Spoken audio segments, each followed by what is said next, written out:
sustainable fund.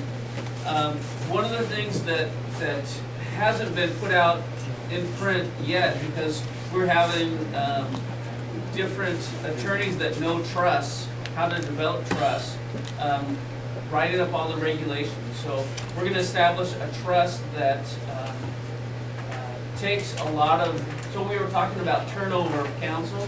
This trust requires the fiduciary person, the folks who are holding the money that we're making our interest off of. They have to sign off on these agreed principles that we're going to develop. And the council has to approve it as well. So both parties have to do it before the money gets spent into that certain category. And we'll have an accounting system that's gonna account for each one of these categories. So go ahead and go forward. So forest restoration, once we establish this trust and it's all formalized, the restoration team will have that $28 million, but it's going to be, it's going to be lined out exactly what it's going to be spent on each year. We're going to have an audit done showing what's spent in which category. So these are some of the different types of projects, and I got some feedback because I did this same presentation at the employees dinner, and I think a lot of people were, and it's just just some of their comments that they had, and but I'll show you in the next one. So thinning, data gathering, and that's one of the things that the questions that Larry brought up was about. What are some of the immediate things? Show us what and then go with it. And what Jason talked about was LiDAR, and that's a data gathering tool. That's something that we really need before we do any of these activities. We need really good data, and that's what LiDAR provides for us. We've never had the money. We've always talked about, God, we only had LiDAR. We could do, we could project out. We could do, but we never had money to do it. So that was when they listed out their activities. That was an easy one. So we told the team, bring that LiDAR in right now, because that's going to be your basis. You'll have all your data and showing how the growth rates of different sections and different types of trees and different areas. So LiDAR was huge. That's one of those targets that he was talking about. Land purchase. There's a couple other programs associated with this plan that are also out there. We have PPA funds that are mitigation dollars that we can buy land. There's also the Clobell settlement is also going to have a portion of buyback land that reduces fractionated lands. And we're going to make sure that we combine them together to maximize the efficiency of this money that's set aside. So we've got almost $10 million set aside for land purchase. Increasing tribal ownership also increases our sovereignty and our jurisdiction on all of our lands. When we have pockets of fee land in that area, that's when the state and the counties try to jump in and make our life really complicated, and that's when we have to go to court and spend money that we don't.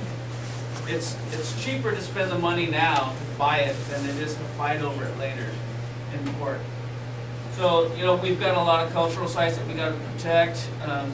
We've had a elders land purchase list for about 5-7 years. I can't remember. And we want to make sure for those elders that want to sell their land that this can be a fund that's going to target that and start buying back that land for elders that want to sell their land.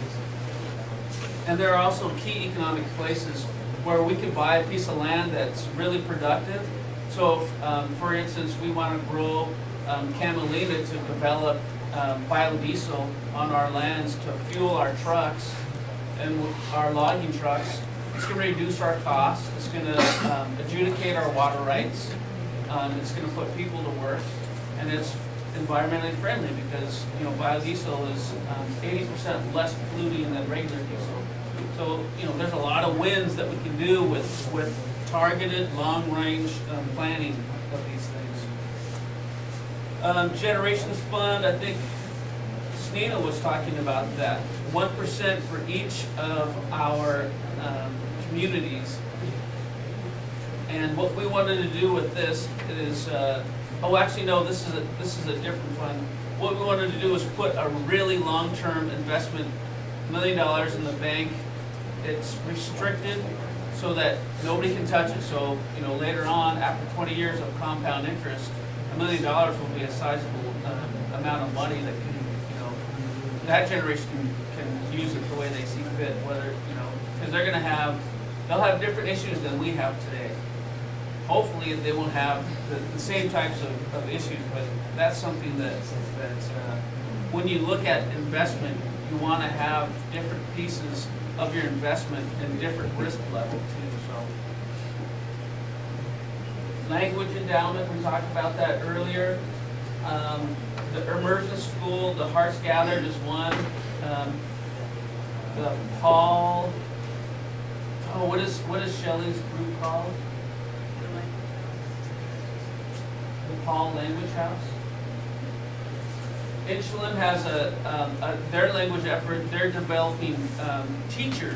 They're going to be used in all these immersion schools. So each group is targeting a different part of how we're going to develop fluent teachers. So even on the council, you know, there's a lot of people that have questions. So if you have questions, feel free to ask them. And we just had it out, you know, not too long ago because people were like, well, what about this? You can't spend money on this yet, you know. And, you know, they were drilling me about it. And so I started explaining, you know, how the different language efforts work together.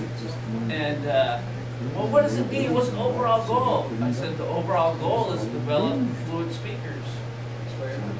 Each part plays a role in the whole of developing fluent speakers. And they're like, oh, okay, you know, that makes sense, you know, but it's, you know, when you see separate things go out, it's harder to see what the overall, the bigger vision is. Community development, this is the 4%, so each district's going to have some money to spend on something immediately. So this is some of what you were talking about, immediate needs, things that we can invest in right now that we really need, like a new senior meal site or something like that. So I listed down possible projects, or, you know, I should have wrote something else because I got some feedback from this. And this is where we're really trying to, and I should have put different projects down there because districtitis is one of the things that we really need to combat and get rid of. We really need to get rid of it because I think it was somebody from Cal said, oh, we get a playground and they get an industrial park, you know, and there was this like, no, that's just, I was just throwing examples up there. Oh. Because we care.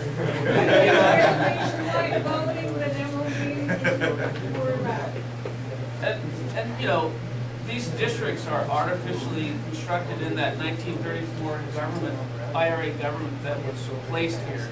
You know, it didn't come from us. If you want to get rid of districtitis, then take percentages out. Don't divide it.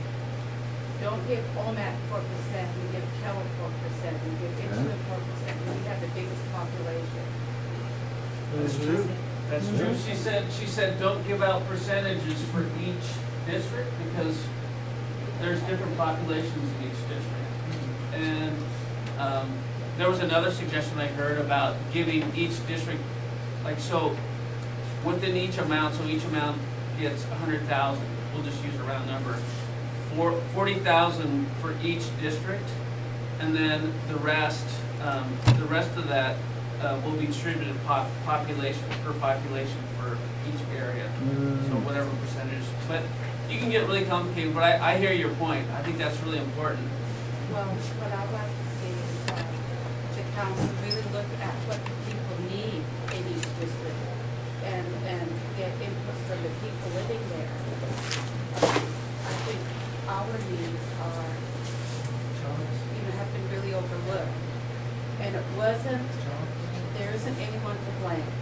I mean, here we are, the biggest district, biggest population, health is a big concern, and we're operating on out of a double-wide trailer with 2 doctors.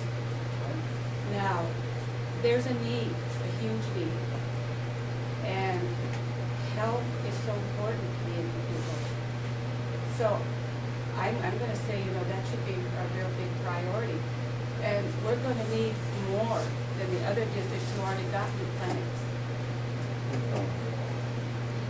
That's a really good point, that's a really good point. On your list, do you have entrepreneurship and research and development? I'll get to that. Oh, good. Yeah. Even if you do get that health in there, health is a big thing because a lot of Indians get sent to collections because they're not doing their job over there. And that's a big deal right there. I mean, just do your job, pay the bills. Bottom line. That's right. That's another huge complication because the way it's set up is Indian health is a pay or last resort. So if you have insurance, if you have to use your insurance. If you don't have insurance, you have to apply for medical aid. So it's a block that is really difficult. When it comes to situation, we need jobs, and we need assurances that our job will help us when we get older. Yeah, that's a really good point. I mean, providing health care for people is I fully believe one of our responsibilities. We have to do it. One of the other sections is health and wellness because of the shortfalls in funding that we have as any people. We wanted to make sure we put some money into that we can invest it. That would be a pool of money that we could always draw from. So we would look at a lot more prevention type of activities because IHS, a lot of our insurance, they don't provide very much in those areas. It's at the end, you know, it's after you're already sick that they come in and help. So can I make just a comment on health and wellness? It can be married also to the culture. I was just working over at Northwest Indian College, and they have a native health program. And within 3 years, you'll learn enough from native healers, and they have information and medicines, and they teach you to go and where to go and how it's made. And it's common knowledge throughout the tribes of the Northwest, because, you know, like black moss tea for colds and influenza and stuff like that. And again, I think we should be using some of these dollars and really saying that, because it's about education and putting it out on our website. Or it doesn't matter if everyone knows it. It's okay, but the key part that in order to keep that here at home is we would know from here at home where we go to get our medicine. That's where we have to keep it home. But giving that knowledge, it's better medicine than they're making now. It's better medicine than they can ever make. And why? Because we know that as people. well, we're the original biologists. Yes, we're not only original biologists, the scientists, the mathematicians. It all started here. I'm sorry. Well, not no, that's- bias or nothing. Yeah, no, that's part. So when I used to work in culture, that was one of my basic premise. Our culture, because a lot of times the society thinks, well, you know, you guys have cultural ways, and I'm like, it's actually applied science that we've developed over thousands of years, things that really work. It's science, it's scientific method put into place. So, and thank you for bringing that up, because that's how this plan is going to get stronger. This framework, when we get all that information from each of the different areas, from people. When you see health and wellness, what do you think is going to make this stronger? That's how this plan is going to get more and more stronger. If we get those voices and those ideas, putting cultural into that, that's huge. Some of the things, and one of the things we've talked about this a lot is dialysis centers. I mean, a lot of people have to drive to Wenatchee or Spokane to get that service. We've always talked about having one here. We do that now. It's going to serve us so much. It's going to employ a person to run that machine. I mean, so the benefits, you know, are really in there. And the last is one of the biggest funds.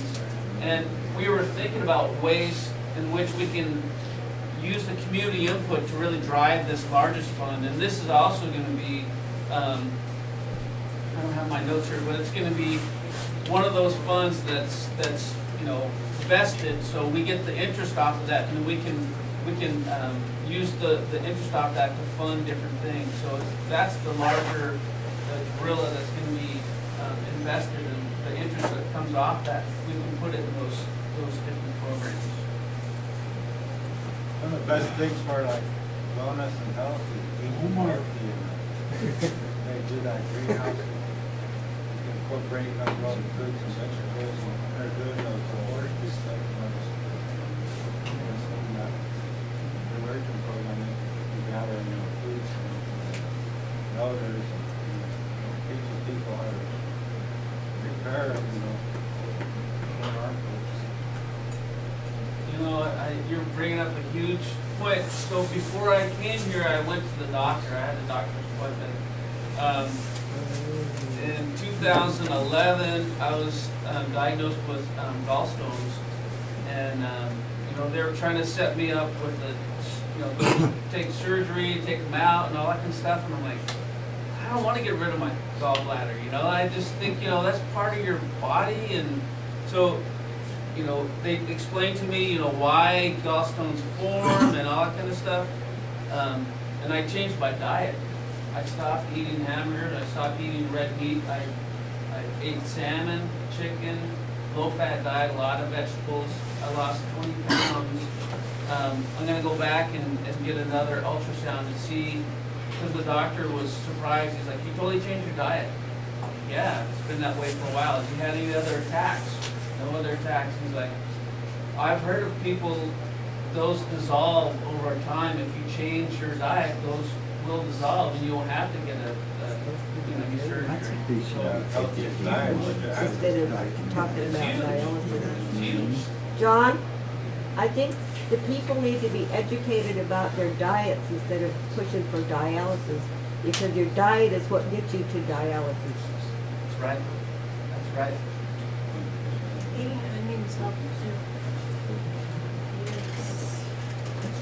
I did want to talk a little bit about the CEDS. So CEDS is the Community Economic Development Strategy. And they do that every year, and they have community meetings, and people come in and say, how do you want your community to develop? And, nobody really knows about it. Yeah. When I worked in planning, I every year I'd go to each community, and I wasn't the one running, but I had to go and write stuff on the board for them, and we never had a real big turnout. We even put on dinners and all that kind of stuff, and it was still hard to get people to provide input. So we were thinking that if there's $48 million sitting there, that you can have a voice in and how to develop that. That would probably be a really good incentive for people to have their voice in on this plan. So that's one of the, it's already there, it just needs to be used. It's already a tool that can gather people's voices and opinions. Let's use it. It's dormant and we need to use it. So this is the last part of it that I really want to share. We're going to have an annual audit on this investment plan. Any money that comes out of it, it's going to be publicized. It's going to be, we're going to do that audit so it's published. And there's an investment committee that's established of not just, people within the restoration team, but actual financial people that work for the banks that can really understand those things. I see a question coming. Go ahead. Do you even have a conservative idea as to how much, as either for a percentage or a dollar, that they're expecting this fund to yield each year? If a 1% is approximately $4.5 million, Yes. So A real conservative, would give you probably 5%, 4.5%, 5%. I sit on the Indian Land Tenure Foundation board, and we have an endowment of $18 million. Over the last 10 years, we've been really, our investment company's really good. We've got 7.6% growth over those 10 years, and that includes the downturn that happened. So it's about staying in those different high to low risk. You have to have a mixture of all those so that you're protected. And when it's risky time, things are moving. That riskier part will make money. When times are down, the lower part will keep you even. So and I can't. I cannot say it loud or enough. I mean, the only way this gets stronger is if we have people's voices and their ideas to strengthen each one of those categories. So that, you know, changing people's diets so we don't have dialysis anymore. That's bringing us to a plumb point. So we're all healthier, we're richer that way. That's the state of plumb point that we want to be in all things. And there's a diabetic epidemic among women. I mean, we should address that too for like schnook dances. Anywhere we sponsor the mass of people, you know, the white man's food is killing us. We need to think of it, you know. Sorry, I cut you off. What? On accident, I cut you Okay. off. I was gonna say there's a whole, on the Tribal Tribune online, there's a whole section about health with opportunities for anybody who has any input or ideas about health, wellness, things like that. You can listen to information online. It's like extra outside of the normal stuff. Diabetes is one of the deadliest diseases right now for us senior people. Because you lose limbs, blind, you know, you have to get on the chart. Yeah. But, you know, good health to all our ceremonies. And like tonight, should be some good diabetic. Fried bread. Fried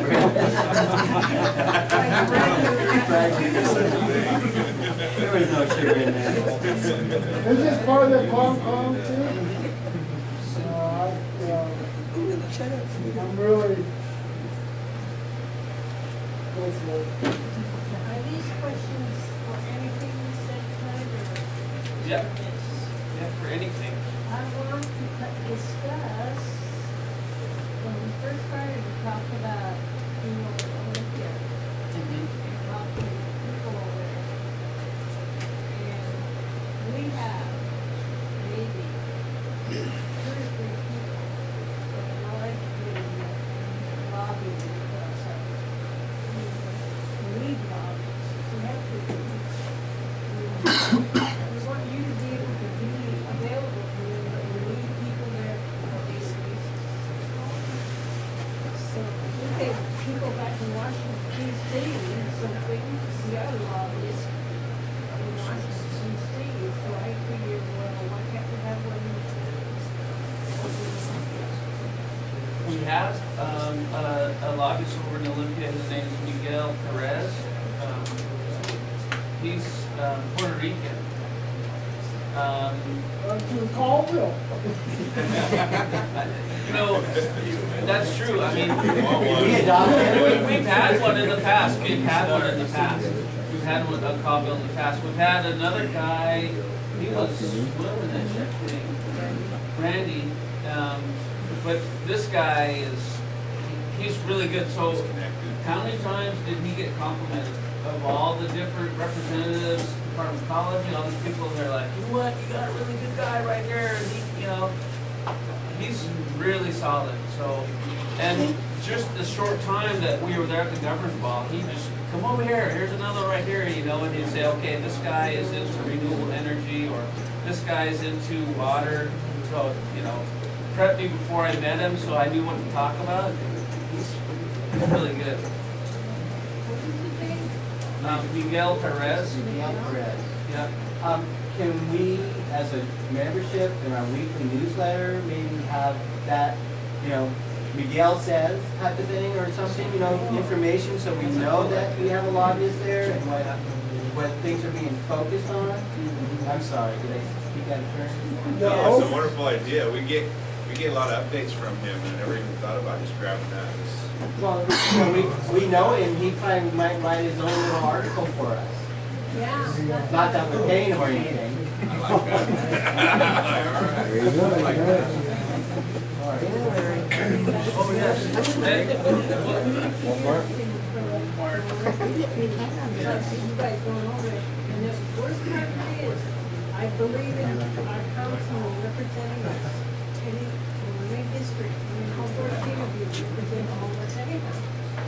But I don't want you going over there getting drunk or getting hot. Running around like you're together with your head cut. So we just, I don't mind the travel if it's important. No more days But for you. if we have a lobbyist there, make sure he can contact the Tribune so he can put stuff in there to let the people know. And if these people get mad, I'm gonna say, none of you are living in Olympia, none of you know the history of what we want or what we're doing here. So either get your stuff together or else be quiet and let the man do his job. Let's go Dallas first. I didn't see nothing you guys plan about jobs. I mean, for apprenticeships, or we don't have a lot of plumbers, we don't have a lot of HVAC guys. I know we got a few electricians. I mean, there's a lot of construction out there. I mean, Yeah, actually it does go into sense, but in the Education and Employment Committee, we have been working to bring, we're working right now with the workforce development, workforce development task force is what it is. And many of you know that we have a tribal college. I just got beat up and told that I don't like education, I'm not promoting education, I'm shutting down the tribal college, and that's actually not true. The truth is that we have a tribal college that's been in place and partnering with Salish Community College for 5 years. And we've had one graduate, and we only had 21 students this year. And you have to have 55 to sustain it. Students have went there and went a year and a half and cannot transfer their credits to another accredited college to finish their degrees. So there's a lot of factors that came out that are showing that Salish Kootenai is not the best model for the Colvilles. So what we did was we're putting this group together to look at partnering with Wenatchee Valley College, Spokane Community College, Eastern Washington University they're going to come in February with the undergrad program, or people who want to get their undergrad degrees like in business out of Eastern, and they're going to teach it at Nispelem. So they're coming, so we're going to have Eastern, we're going to have University of Washington Executive Management Program for those people who are in management, but they want more management skills and accounting, higher level accounting courses, higher level supervision and management experience. We also have WSU who's coming in and is going to do a presentation. Our goal is to create these partners that customize the programs to meet the needs of the community, instead of just saying, okay, we're going to have a track in liberal arts, or we're going to have a track in this. Actually, Dallas, they're doing a survey right now where they're looking at the trades that we have to hire outsiders to come in, because we are not building our own capacity, right? We have experts where we have like we're hiring electricians out of unions from down at Wenatchee to come and do work here, instead of building our own electricians right here. We are hiring plumbers from off the res coming in and doing work on the res. Those are trades, those are vocations. We also have welders and other programs that we have. There's a vocational center here in Omak that's a state of the art that is sitting there, and they want to partner with us. So those are all things that we're looking at. But we're getting beat up because we have individuals who are in this program, and they're screaming and hollering and saying all this, but instead of looking at it like, let's create the best comprehensive program so we can meet the needs of those people who want to get into trade or vocational, who want to get into undergrad programs, who want to get into graduate programs. Instead of looking at trying to meet all of those needs, people are upset and criticizing. So people don't want change. We talk about changing. We try to show the evidence. We try to show the data, the stats. We try to show that, hey, look, what I'd like to see, we have 0 certificates going out right now. Next year, wouldn't it be great to have 20 tribal members that have new trade certificates of some kind? Wouldn't it be nice to have, wouldn't it be nice to have in 2 years to have individuals who have AA degrees right now, but to have, I'm talking, to have 10 more tribal members out in Espila that didn't have to move away and get a bachelor's degree from Eastern Washington University. So I'm looking at the data and I want to see these numbers go up and I want to see our people benefit. And I'm working along all the professionals out there. So are we gonna do something? Well, nothing has helped us at all because we haven't had these kind of programs or even anybody thinking about it. One of the things that Nothing is helping these guys today because there's no jobs and no land for open on the, or on the reservation. No, They have no jobs. I've been on this job already for about a month, maybe a month and a half now, and there's only like 3 tribal members, and by the time they go through the little orientation to the screening program that Leon and Kibo got, they go through criminal background checks, they wean all these people out, I mean, and then Terrell doesn't do nothing because they don't know about the jobs, and by that time the job's done. So that's the bottleneck right there. I called Camille Peoples, told her about this job, and she says, oh, now then the job's over with. But if I know it, how come she don't know it? Anybody that buys a building permit should know there's a job going on. That would be a good process. As soon as the building permit is applied for, that should. Well, they still go through that same permit, or go through that same thing, because they have to wait for Camille to say it's okay for you to go to work there. It's a bottleneck. Just Bill or Joe. Yeah, and you know, there is no doubt there are barriers. There is no doubt. I mean, there are barriers in there. I mean, we have problems. I mean, our programs are fragmented. Getting them to work together, like the restoration plan that Jason presented earlier. We actually came, when we asked them to start working together, we had BIA over here, somebody over here, and the tribe over here, and they're like, well, we were told that we can't work with them. And we're sitting in council, and we're saying, what? Well, yeah, we were told by past council that we can't sit at the same table with BIA. And so, and I mean, that's how we've been doing business for a long time. And I'm hoping that if there's any tribal employee in here that's been in council, that you haven't witnessed that with this new council. I think what we're saying is work together, because we aren't going to make any changes unless we see that. But I encourage you, Dallas, I'll write it down and I'll check into that, because that actually is a major problem. Thanks. Good, I want to make one point I'd like to see us talk about in the future too, and that's if we can't do research and develop ourselves and deal with entrepreneurship, I'd like to see his partnership with North's affiliation of all the tribes in the Northwest and talk about that, bringing together Research and Development Center for the whole Northwest tribal members, different tribes. Because I know there's a lot of good people out there got good ideas and patents, and in fact we've got a councilman up there who's got a damn good idea. And we should be able to get research, help with marketing and that type of thing to get those things out in the market so we can create more work and create, what we need to do is create products, because that's what makes money for not only for the tribe but for individuals. You know, one of the things that I've said, and I've said this so many times, and I'll keep saying it until we really get action. Forgive me, I don't mean to insult people, but a group to look at it is one thing, but to have action is another. You know, and that's what we need. We need jobs. We need training. We need development of individuals to accomplish and provide products and services that we need, and that we're paying and buying. We're buying people from off reservation. We support and be the sole source of business for some people, and we as a people get no recognition for it.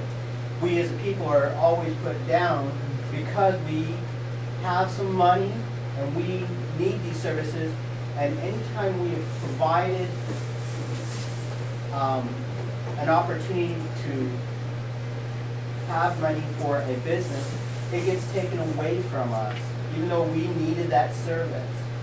So please help us help ourselves by developing you know, individuals such as Dallas or the next Dallas or whomever Dallas happens to be to get our, you know, 20 years ago, we developed the electrician program, training program. Glenn would remember, we started out at the sawmill.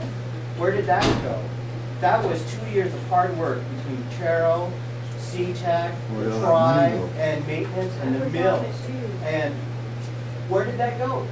Again, I'm not pointing fingers, I'm just showing that we together, there was no silos to get this happening or done. We did it. We utilized what Wenatchee Valley College for some of the math. We utilized private tutors and so on. So please, let's get some action going. I know we're discussing plans and we're trying to come up with the best plan, but our best plan will never happen if we don't start today on doing something. You know what I just love about what you're talking about is there's already a template right there. Let's do it again. I mean, we did it once, we can do it again.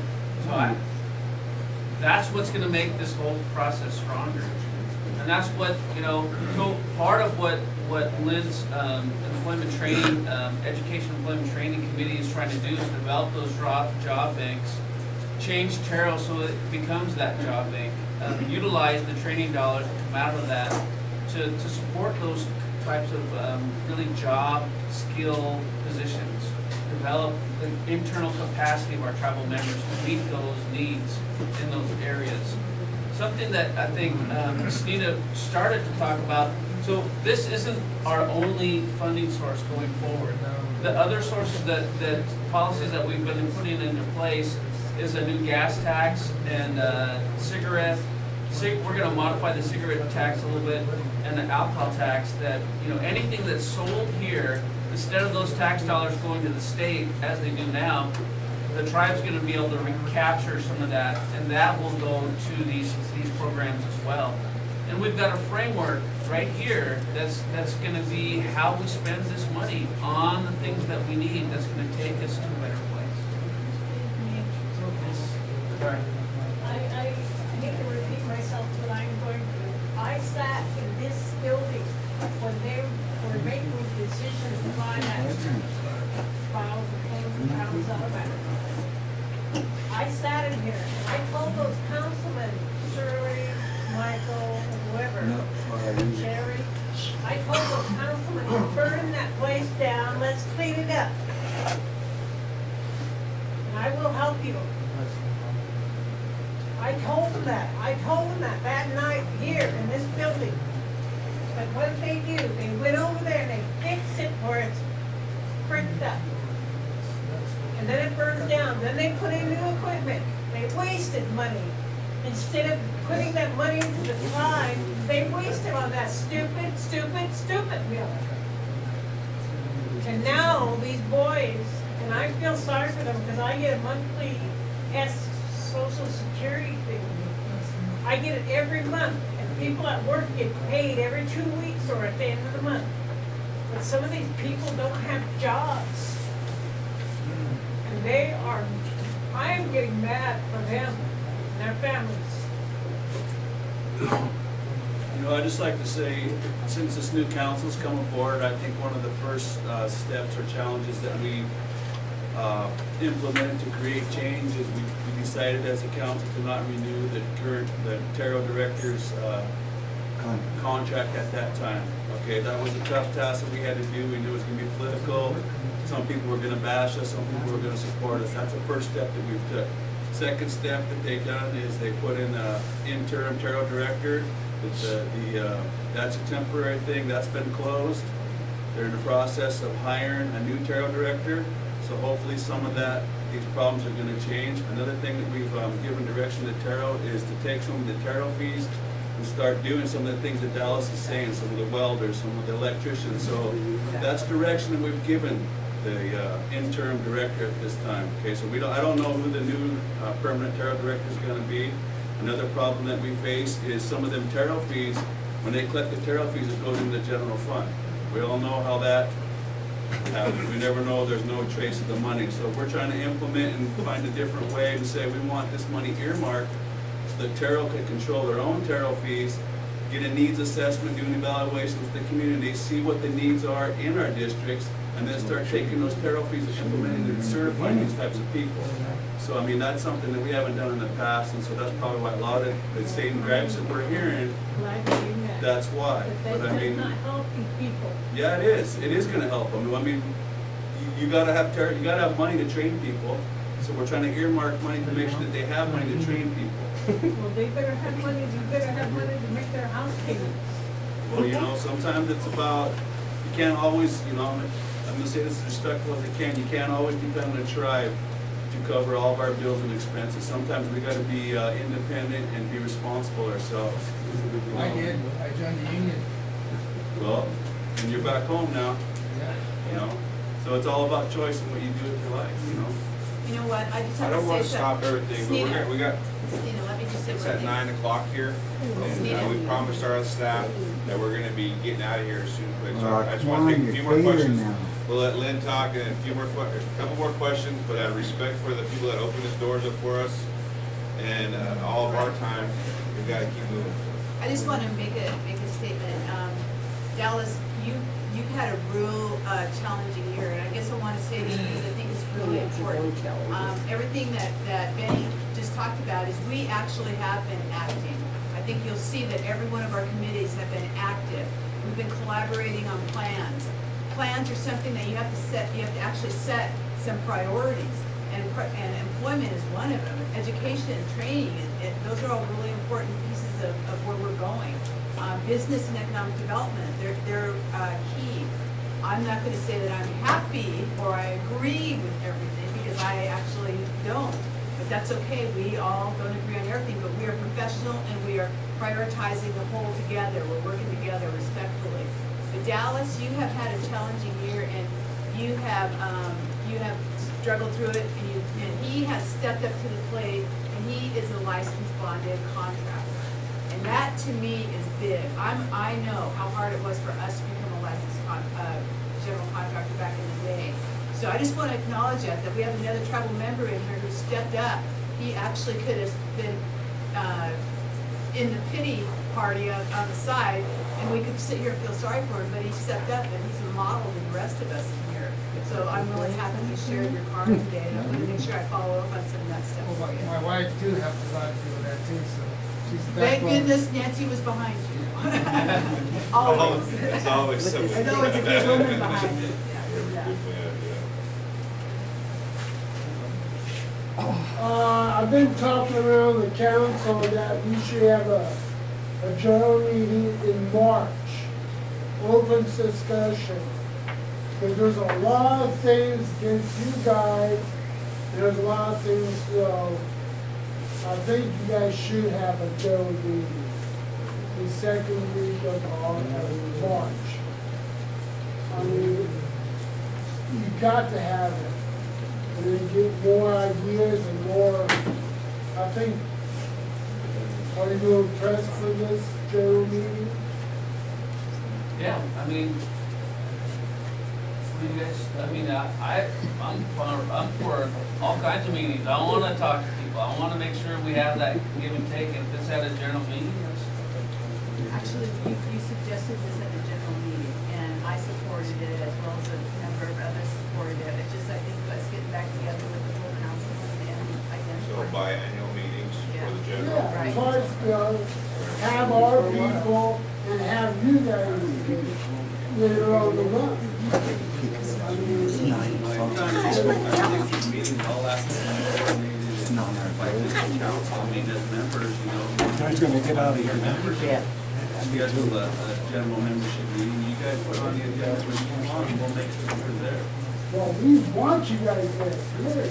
Well, that's what I'm saying, but the membership can step up and schedule a meeting just like the council can do, I mean. Well, let's give notice then. I mean, You've been served. he's gonna be at the casino here. Oh, what did you say? No. What did you say? No, He's You need gonna to be ask here. about that. That's okay to ask about it. Yeah, but has to go. Because they're friendly. Good to see you, Well, thank you guys for coming, and, you know, I apologize we had to do things so fast, but, thank you guys for being here, and I hope that was very informative for you guys, and, please check out our website, The Tribune, please, and, peek a little bit, find out what we need to do better. Are you guys will take travels?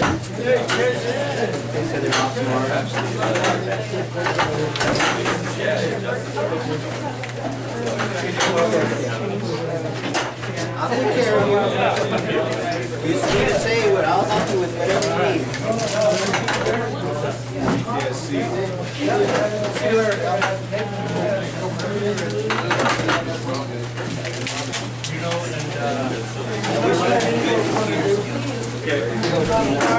Awesome, excellent, super.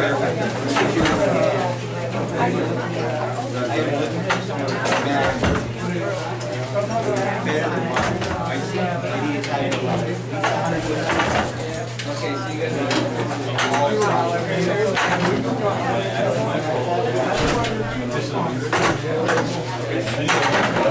Some of them just go by the table. They don't all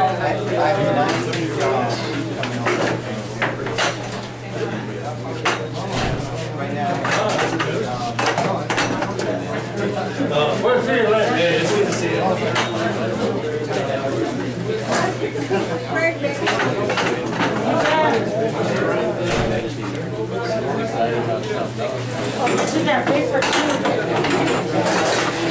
I know how that gets.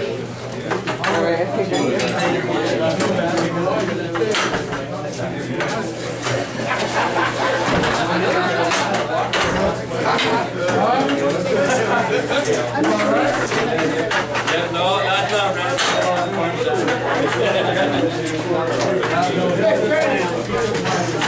What? Oh, look at all the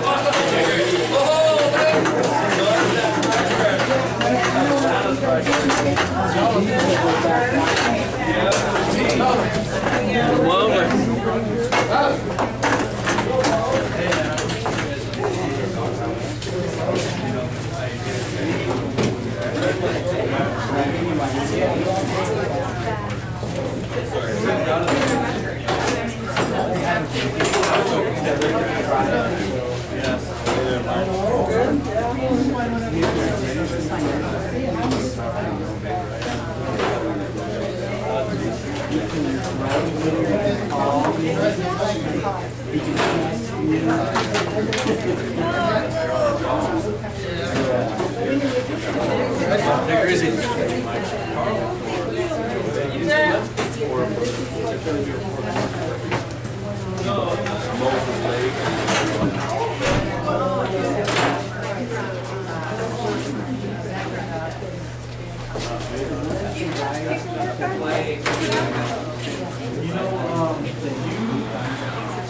I don't have a computer, I have my cell phone.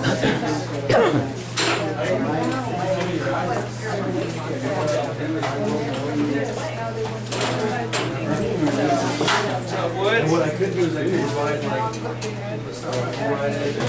Oh, really?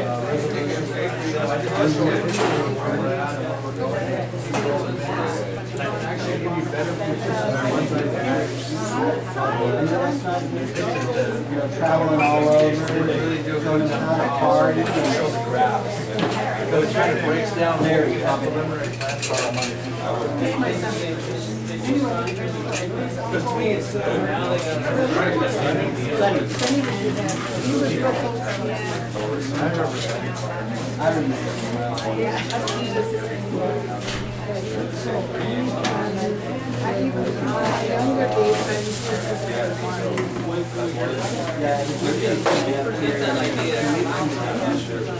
Okay, I'll mail it to you. Give me a couple of weeks.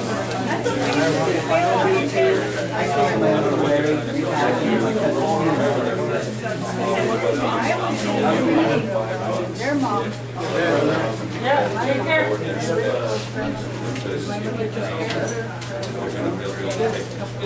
There's Sorry, man. But yeah, that's all I got. I mean, she didn't.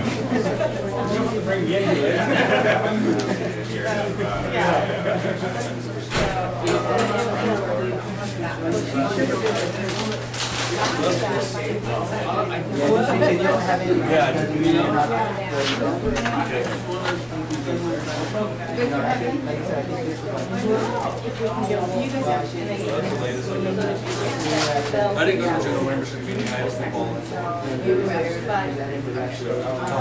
Todd, Dan, Randy.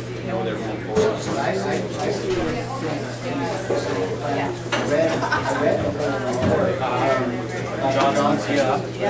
And there was another report that was released before this. Well, it was also, yeah, what was the other document?